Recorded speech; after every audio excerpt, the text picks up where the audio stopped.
Welcome to Sinister Heroes. I'm your host, Danny Iniquitous. Thank you for tuning in. If you're new to the channel, this is a channel about Dungeons and Dragons where we try and take a darker tone with everything we do here. So if you like edgy kind of content, definitely hit that like and subscribe button. A big thank you to our Patreon supporters. We love you guys. Thank you so much for supporting the channel. What you do for us is absolutely amazing. Thank you so much for that.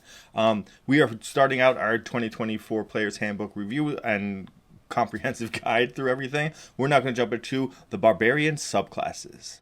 All right, we're going to pick it up first with the Path of the Berserker. There is just a lot of stuff for all these subclasses that is actually pretty cool.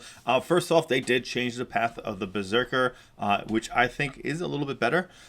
First off, at Frenzy, at level 3 you get in Frenzy, which is very different than what it was before. If you use Reckless Attack while your rage is active, you do extra damage to the target.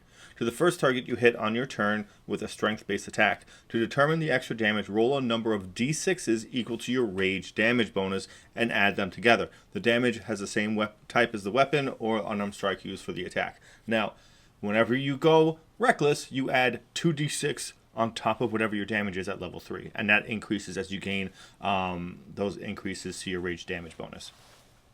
Now, it's never going to be a huge increase. I think it maxes at 4. But still, that's a 2d6 and an extra great sword attack. So you're basically getting a free weapon attack of pretty substantial damage on top of it every time you go reckless. At 6, you gain Mindless Rage, which really didn't change much. You still have immunity to charm, frightened conditions while your rage is active, and you can activate rage to remove those effects if they're on you beforehand. Retaliation is different. When you take damage from a creature that is within 5 feet of you, you can take a reaction to make one melee attack against that creature using a weapon or unarmed strike.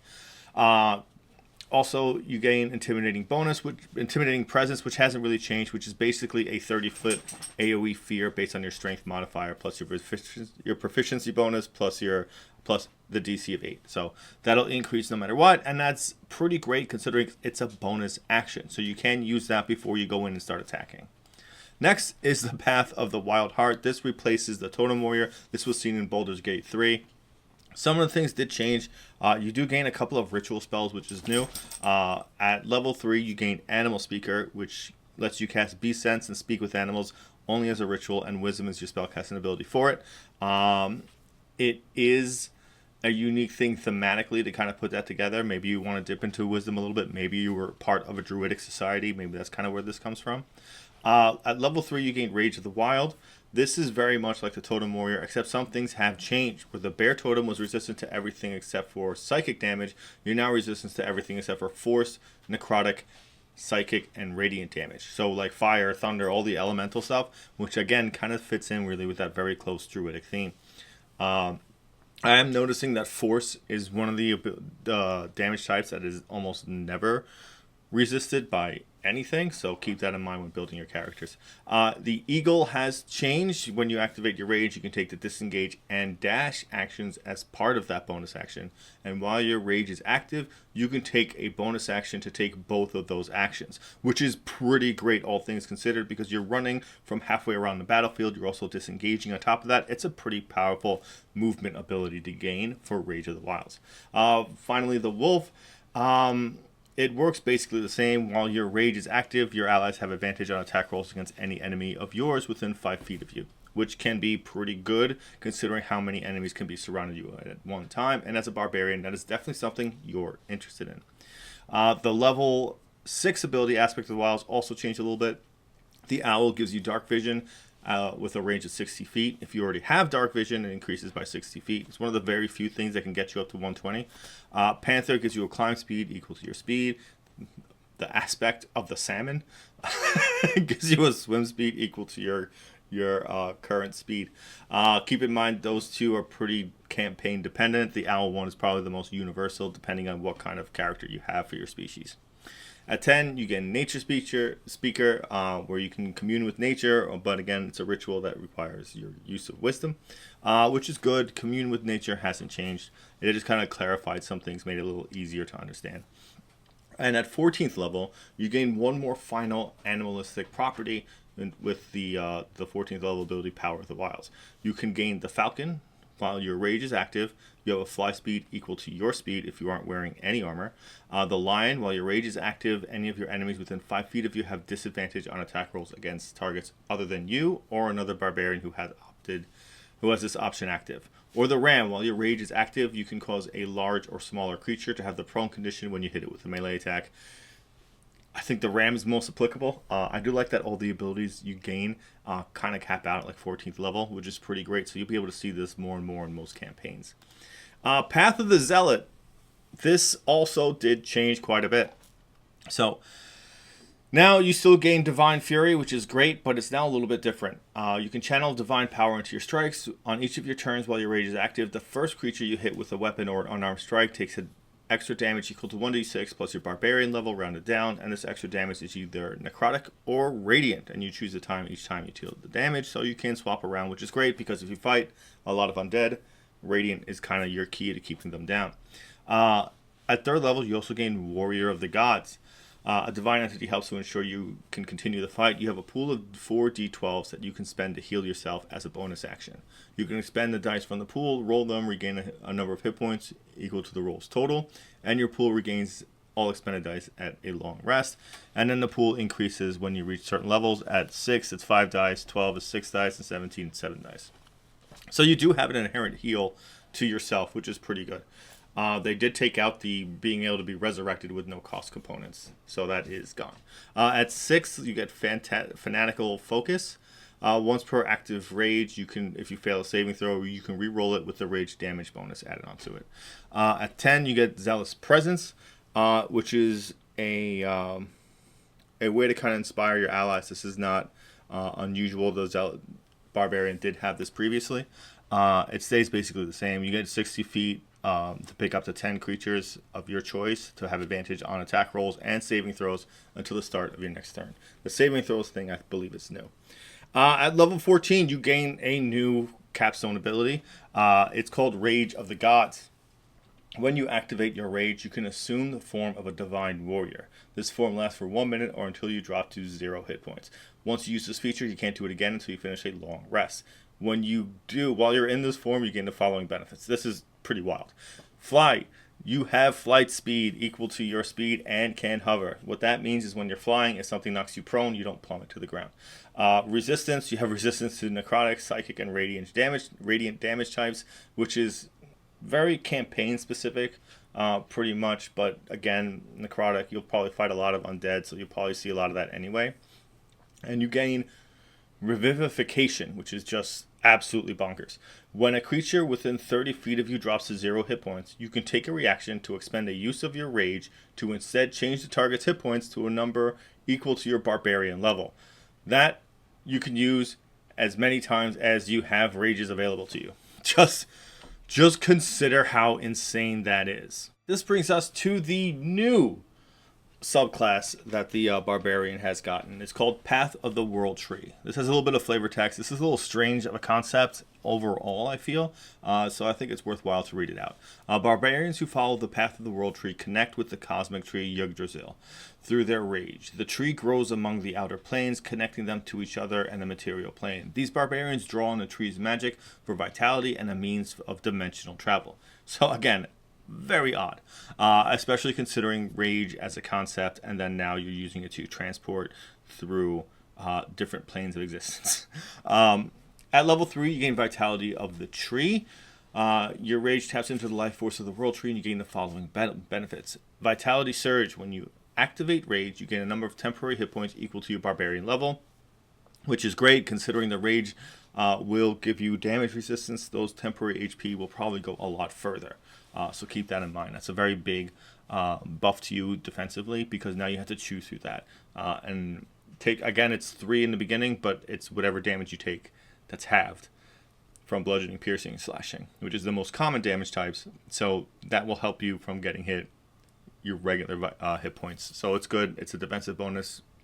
It's more so an addition to the defensive capabilities of your rage, not just a separate entity. If you think about it like that, it's a little bit more clear their understanding. The other ability you get is Life-Giving Force. At the start of each of your turns, while your rage is active, you can choose another creature within 10 feet of yourself to gain temporary hit points. To determine the number of temporary hit points, roll a number of d6s equal to your rage damage bonus and add them together. If any of these temporary hit points remain when your rage ends, they vanish. So this is constantly on. So if you have an off tank, or if you're the off tank kind of, and you have someone else that's kind of that main tank, keep dumping those temporary hit points. Keep moving them around, because whoever's within 10 feet of you is probably taking some hits. They're probably a melee fighter. This helps keep that going pretty well. In groups where you only have 2 or 3 people up front, this gets even better, because you can always kind of alternate that very effectively. At level 6, you gain branches of the tree.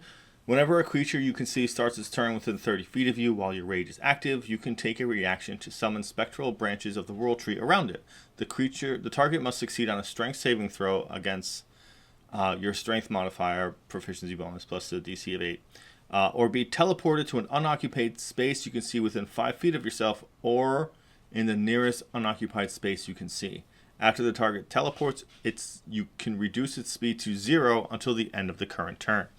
That's really unique. The best part is you can do it whenever someone starts their turn. It's not on your turn because it's based on a reaction. So if someone happened to have gotten by you last time and you used your reaction for something else, you can now teleport them back to being right next to you. It's kind of this cat and mouse kind of a game, so it does give you a couple of cool ideas on what to do. At 10th level, you gain Battering Roots. During your turn, your reach is 10 feet greater with any melee weapon that has the heavy or versatile property. As tendrils of the world tree extend from you, when you hit with such a weapon on your turn, you can activate the push or topple mastery property in addition to a different mastery property that you're using with that weapon. So that has to do with whatever weapon mastery you're choosing, whatever weapon you're using particularly. Great way to kind of mix and match and gain a bunch of benefits for it.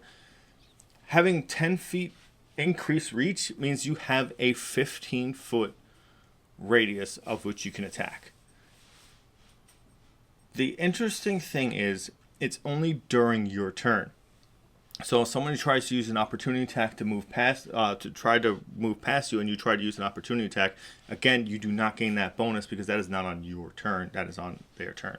So keep that in mind. But still, 15 feet of like range for an attack with like a great axe or a great sword or something like that is pretty great, all things considered. At level 14, you gain Travel Along the Tree. When you activate your rage, and as a bonus action while your rage is active, you can teleport up to 60 feet to an unoccupied space you can see. In addition, once per rage, you can increase the range of that teleport to 150 feet. When you do so, you can also bring up to 6 willing creatures who are within 10 feet of you. Each creature teleports to an unoccupied space of your choice within 10 feet of your destination space. It's wild to have a teleport that can move 6 people. That really doesn't happen very often. It is interesting that once per rage you can increase that to 150 feet, which is a huge amount of distance to cover. It's a great escape if things are going poorly in battle and you can see something that far away, or you have like a clear path where to go. Do that and then just run that extra distance. You're talking about at least 180 feet before like anything can catch you. Like that's a great way to escape. I think that's probably the purpose. Very rarely do I feel like you're going to need to move 150 feet to catch something.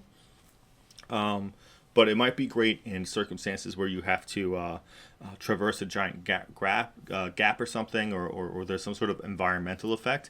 This might be a great way to circumvent that. So as far as the subclasses go, I am pumped to play a berserker. That seems really great to me. I really do enjoy that. The zealot barbarian in my mind has gone a big step down because I think the frenzy has gone up. I think the wild heart kind of stays about the same. Really, most people just pick it and then go up to level 3 and then swap out to something else because, barbarians and multi-classing. The Path of the World Tree is so unique because it's a support barbarian. Supports are not something I want to do, but it does give you a lot of great opportunity. The interesting concept with the Path of the World Tree that I connect also with the Path of the Wild Heart is that rage can cause you to do these things. You can be so angry you can teleport. You can be so angry you can fly. Like, it's a hard concept for me to grasp thematically. I like my barbarians to kind of fit within my mindset or my theory of them.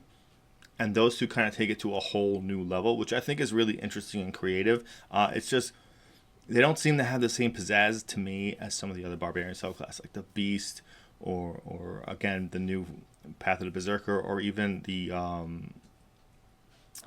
spiked armor one, which I cannot remember currently, oddly, which I feel terrible about. But it does give you cool new options to play a barbarian in a very significantly different role. That being said, we're going to bring this video to a close. If you made it this far, definitely give us a like and subscribe. Definitely tell us about any of the subclasses that you've played as of yet or you're playing currently, which I imagine most people are playing currently. Definitely comment. Definitely want to hear from you. Know what it's like on if you're feeling great about it, if you're feeling not so great about it. We want to hear about it. We love your opinions. We love to talk to you guys. So it's a great thing about doing these videos is being able to communicate with you all. So if you've made it this far, thank you so much. I really appreciate it. If you're interested in becoming a Patreon supporter, the link is in the description. And definitely thank you for giving a Spooky Kid a chance.